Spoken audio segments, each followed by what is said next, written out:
guys, how's it going? Matt here with Maple City Firearms. I've got 3 different rifles here and I want to talk to you about how we went ahead and mounted lights to them. So I picked these 3 rifles because I have a variety of different types of lights on these 3. I had to mount them all in different ways and different price ranges. We've got the cheap, we've got the mid-range, and then we've got the more expensive. This video is really for people out there who are kind of new to this, who need a little bit of inspiration on how they should mount their light, what kind of light to get, and a few things to consider if you've been in the game for a while, if you're down the rabbit hole, if you've got, you know, your IR lasers and stuff mounted up here. You know what you need. This video probably isn't for you. So let's get into it. We're going to start with, again, the cheapest option here.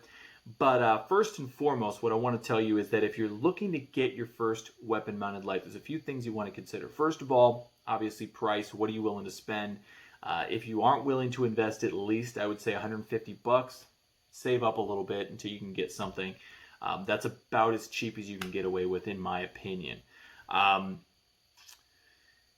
Also, consider your mounting options. That's going to be dictated based on the type of rail system or handguard that you've got on it. So, do you have quad rail or you know mostly Picatinny, which you're going to see up here at the top? That's a quad rail section right there. Then down here you have something like key mod. So if you've got key mod, that's going to be a different mounting option. Of course, there's also M-LOK, which is becoming very popular right now. That's going to be this rectangular shaped one. Rectangles are better than penises. I don't know, depending who you ask. These kind of look like penises. I don't know, you be the judge. Anyway, and then of course, you're also going to have some proprietary options like this Troy Industries one right here. This is the Alpha Battle Rail. These are nice rails, don't get me wrong. The problem is that because they're proprietary, you can only get the attachments from that company, at least to the best of my knowledge, and then you're going to be limited in your mounting options. So with that said, let's get into one of the options here. This one actually isn't attached via the the key mod. This one is actually attached via the quad rail up top, so this is really kind of a quad rail option, right? But all these could be quad rail options, so just keep that in mind. There's options out there for any type of rail system you have. That's all I'm saying. So this one right here is the Inforce WMLX. So I understand that these are kind of a controversial light on the internet. There's a lot of people out there who do not like them. There's been a lot of reports of them not being very durable. And at the risk of sounding like that guy, I gotta tell you, I haven't had any problems with mine.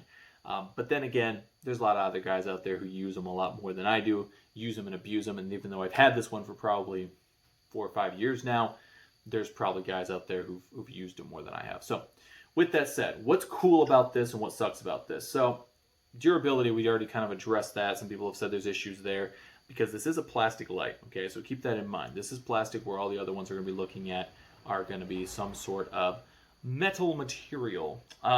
What's cool about this, however, is that it's all self-contained, right? The mount is built in, the buttons are built in, everything you need is right here. There's nothing else. That's cool. That's also kind of a disadvantage because you don't have the option to mount anything in any different way. You don't have the option to get to move the switch a different spot on the gun. So the light and the switch all have to go in the same place. So the way this works, real quick, is you go ahead and your button's right here. Okay, it's set up for momentary. If I go ahead and I flip this, kind of awkward here, sorry. If I flip that just like that, now I have my constant, right? So that's cool. It's got this little bar right here, which I've never used. The idea there is so that you don't have to accidentally push the light, but you could still stick your finger on there if you really want to use it. I don't know. I've never used it. Sorry. Didn't mean to blind you guys there. Forgot I had it on constant. Don't ask me what the lumens are on this. This isn't a review of these specific lights. There's a WML. There's a WMLX. This is the older generation. They make newer ones. Check them out. I'll leave a link to them below if you guys are interested in that. I know they're making a lot of changes in their company right now. They actually are coming out with some aluminum lights or whatever, so maybe they'll do the same thing for the rifle lights. So how did I mount this thing on here? So I could have just gone ahead and mounted it to the Picatinny rail just like that. The problem is that while this is not a bad switch, I actually kind of like it. It kind of works for me. My thumb fits in there very nicely. The problem is that if it was right there on the side, I would have to go ahead and kind of really pull my thumb down and it's very uncomfortable to actually push that weapon light on when it's in that position. So what I went ahead and did was I got a Haley Strategic Thorntail mount for the Picatinny, right? And so that attaches to the Picatinny right here, and then it gives me another section at sort of a 45-degree angle right there where I can mount whatever the heck I want. And so for this particular one, went ahead and mounted this light. Let's see, am I going to have problems here? There we go. Tighten that down. And now you can see it's at that 45-degree angle. And so then my thumb very nicely rests right on that. Now, I'm still breaking that C-clamp grip, right? So if I'm holding this gun, my thumb's up here. So I have to move my thumb down here. So that's still sort of breaking the grip. So what I did to sort of mitigate that is I went ahead and put this Bravo Company vertical grip. I don't know which one this is. The stubby one, right? Right there, so that even when I have to break my grip, all these fingers are still wrapped around that, so I can still bring that really tight into my shoulder, and I don't have to worry about that when I go ahead and do that. Sorry, I didn't mean to go ahead and blind you guys again. But yeah, so that's what I did to make this work for me. Not a bad little setup for a beater gun, and that's probably going to be your cheapest option out there. Just note that while you won't have to buy a bunch of different switches and everything for it, if your gun doesn't already have Picatinny on it, you're going to need to get a section of Picatinny, and if it's not in an angle, some people will put it right at the top. I don't particularly like putting it at the top. Some things to be considered when putting them at the top is if you have optics or if you have front sights. If it's behind your front sight, then the light's going to be hitting that front sight. You're going to have a huge shadow. It's not going to work, right? If it's behind the front sight, or rather in front of the front sight, then your front sight's going to have to come back to the rear, which you can do. You run into other issues with that. Also, depending on the size of the light, if you have the light at the top of the gun, it could impede your vision with looking through your optic. So that's something to consider. So for that reason, I personally do not like having the lights on the top of the gun, but your mileage may vary. So that's something to consider with that. So to make all this work, I went ahead and had to buy that Thorntail mount from Haley Strategic, as well as this Bravo Concealment hand grip guard thing. No, it's a, what is it called? It's a vertical grip. Yeah. I use it as sort of a hand stop. That's what I was trying to think of, but whatever. So that makes all that work for me. Now let's look at the next one here. This is a Streamlight, let me get the model number right, PROTAC Rail Mount HLX. So they make a few different options in the PROTAC rail mount option. This is probably, I think, their biggest and best. 1,000 lumens, 1,500, I don't remember, whatever. You can check the stats yourself. Anyway, this one's cool. It comes with a lot of different things, okay? So you get the light, you get the clicky tail cap that's going to be like this, right? And then you're also going to get this other tail cap that's attached to this wire that is then attached to this pressure pad. So the pressure pad is going to be this long strip right here is momentary on. You press down, and then you lift up. That'll turn it on and off. And then constant on with that clicky button right there, okay? This particular one I actually bought as a set with this cloud defense little bracket thing. I don't remember what it's called, but I will leave a link to it in the description so you guys can check it out.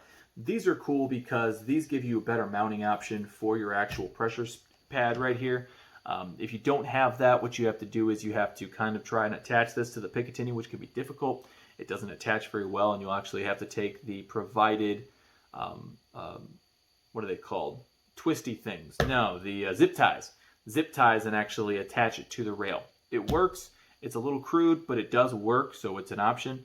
But for just a little bit more money, you can get all that along with this bracket right here that makes your life a heck of a lot easier. And it also will help contain a little bit of your cordage in here.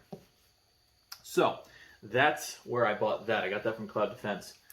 Now let's talk about the mounting options here. I told you this is a proprietary setup mounting system, so there wasn't a mount that I could get that would attach directly to that. Now, this particular light, before I move on, comes with a Picatinny mount option. So what I decided to do was I went ahead and purchased a section of Picatinny to attach to this, and I was able to get that from Troy.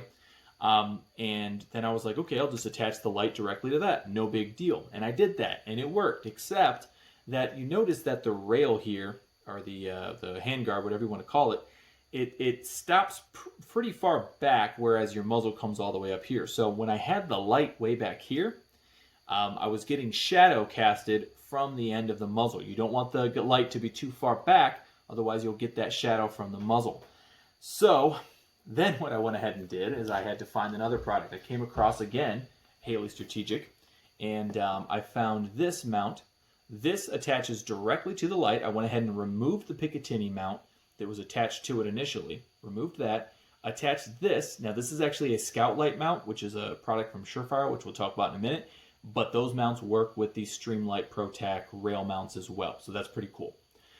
So I went ahead, that attaches to that. This is the, I'll link it below, but it's the Haley Strategic Thorntail Longbar mount or something like that. Anyway, so it's a longer mount, so it actually pushes the gun up, and then it attaches to the Picatinny back here.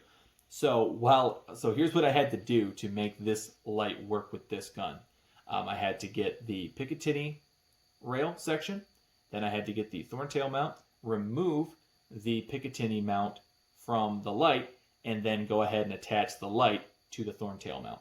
And now I have it right where I want it. So a lot had to go into making that work. Once again, I wouldn't have had to do all that if, a few things, if I went ahead and had a longer rail that fit closer to the muzzle, I could have just attached that light directly to the Picatinny. Another way around that would have been having a rail that would have given me more mounting options, because if it had been M-LOK, for example, I would have just been able to buy one that a mount that attached directly to the M-LOK rather than having to buy that extra Picatinny rail section. And now I've got more bulk on the gun, the light's sticking farther away from the gun, more weight, more money, more problems, right? So with that said, I made it work, but there would have been, if I had not gotten that particular gun, I would have had a lot of easier time. So this right here is pretty much an ideal setup. And this is also going to be your most expensive setup. So first and foremost, this is the M-LOK. And again, I said that the M-LOK is going to be pretty much your most standard option out there right now. A lot of people are going for M-LOK, kind of moving away from key mod. People have been sort of moving away from quad rails for a while, even though they're kind of coming back in popularity. That's more of a nostalgia thing, I think. They work, don't get me wrong. It's just a lot of weight and not that comfortable in my opinion. Anyhow, so this is a Surefire Scout Light. This is the M300 something. It'll be linked below, don't worry. If you're watching this on YouTube, that is. And what this comes with, this is where it gets kind of irritating. So this is the most expensive option by far. And it comes with the least amount of things of any of the lights I talk about for the most part. So it's going to come with a Picatinny mount, much like the Streamlight. And it's going to come with a tail cap switch like that. And that's it. Okay? This tail cap that you can plug this cord into, not there. This cord attached to this pressure pad, not there. It doesn't come with any of that. Okay?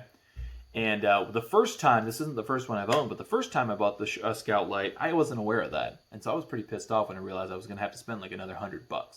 Easy. Because the light costs anywhere from $225 to like $275. And it doesn't even come with all this stuff. So you're spending the money for sure. But once you get the light, then you have to get the separate tail cap, and then you get the switch. There's a couple options for the switch. There's the momentary only one. That's just a little one. It's a lot cheaper. The problem is it's not going to attach directly to your Picatinny rail, so you're going to have to get a whole other thing. Maybe that cloud defense setup, but that's neither here nor there. I don't have that, so don't worry about it. With that said, I bought all that stuff, obviously, and now I have this attached here, and you can see how that's attached there. Now, I had mentioned that the Scout Light comes with a Picatinny rail. I could have bought a section of Picatinny to attach. Actually, I wouldn't have even had to because I already had one that attached to right here, and then I could have attached that right on the side. I wanted to get this light a little closer to the rail. I wanted to have a little bit less weight, and I kind of wanted to get it a little bit higher on the gun. So right now, as you can see right there, that's at about your 2 o'clock position, right, rather than the 3 o'clock. So does it really matter? Did I have to do that? No. I spent a little bit extra money, though, and I went ahead and got the ARISAKA inline mount. So that is set up to, that will attach directly to the Scout Light or the Streamlight light because they take the same mount. And then that attaches directly to the M-LOK, okay? So rather than having the bulky Picatinny rail mount on the light and then also having an extra section of Picatinny on the side of the gun, I went ahead and got this one, spent a little extra money, but it's much closer to the gun, and frankly, it looks a little bit nicer. So, and you save a little bit of weight, not too much, but it is what it is. So, that's what I went ahead and did for that. This was by far the most expensive option, once again, but this is all very streamlined, very simplistic, and everything's right where I like it, okay? This is a fairly new light for me, and this is a fairly new gun for me, actually. So I'm still kind of messing around with where I like it. Now, these particular switches do attach to the rail fairly well, but I have seen people go ahead and actually take twist ties, or not zip ties, and fasten those to the rails as well so that you have a little bit more security. I may do that, I may not. I'll probably also zip tie this cord a little bit so it's not sticking out as much, but again, I'm still kind of messing around with where I like everything on this. So that's what I did for that. Something else I was going to do for this gun, but I decided not to for a few reasons, was I have this, it's from Unity Tactical. It's called a hot button or a mod button or something like that. I'll go ahead and link whatever the heck this thing is called. And so this actually attaches to the Streamlight tail cap. Of course, you have to buy the separate Streamlight tail cap that will allow you to attach the switches to it. And it's just a button. This one is set up for M-LOK as well. They make a few different versions of this. And so, in theory, what I do with this one is I go ahead and attach it right there, you know, sort of at like that 10 o'clock position. And then I run the wire over to this, and then I have that button to use instead. But I actually got this, and I actually like this more. I like the placement of it. I like having it on top, especially with this really small rail. So yeah, those are a few options for weapon lights. There's others I could show you, but it would pretty much be all of the same. There's a lot of stuff to consider when you're getting these guys. I'm more than happy to kind of help you track down parts and everything that you're looking for if you're looking to mount your light to your gun. If you have any questions, let me know. If you have anything to add to the conversation that's productive in the comments, please go ahead and do so. Let me know what you think about these setups. Let me know what you think I did wrong, what I did right. What would you have done differently? Don't bother telling me you don't like the Inforce. I get it. People don't like the Inforce lights. It is what it is. If I were going to recommend anybody set any of these up, if I have to recommend one, I'm going to have to recommend the Streamlight. The Surefire makes a nicer light, don't get me wrong. But the reality is, for most people, they're going to be able to afford the Streamlight, which I think is a better option than the Inforce and a few of the other cheaper options out there. And it's going to come with a lot of stuff. And I would actually recommend going with Cloud Defense and getting this whole setup. I will link that in the description once again. Hope you guys enjoyed this. Think about it. Think about where you want this stuff set up. Think about where you want the light to go. Think about where you want the switch to go, okay? Because remember, you want that switch to be somewhere where it's fairly intuitive, okay? Because this is right on top right here. It sits right where I'm going to have my thumb anyhow. And again, if I'm going to go ahead and have one that's going to be off to the side, I need to make sure that I can still have good, secure hold on this actual gun while I'm activating that light, okay? So that's why I went ahead and added that thing on there. Even though I'm not really big on vertical foregrips. Think about it, guys. And if you have any questions, let me know. That's about it. I'm done rambling. Don't forget to wipe and wash your hands. Thank your mom for the Hot Pockets. Have a great night. Oh, yeah. Stay armed, stay safe. I always say that.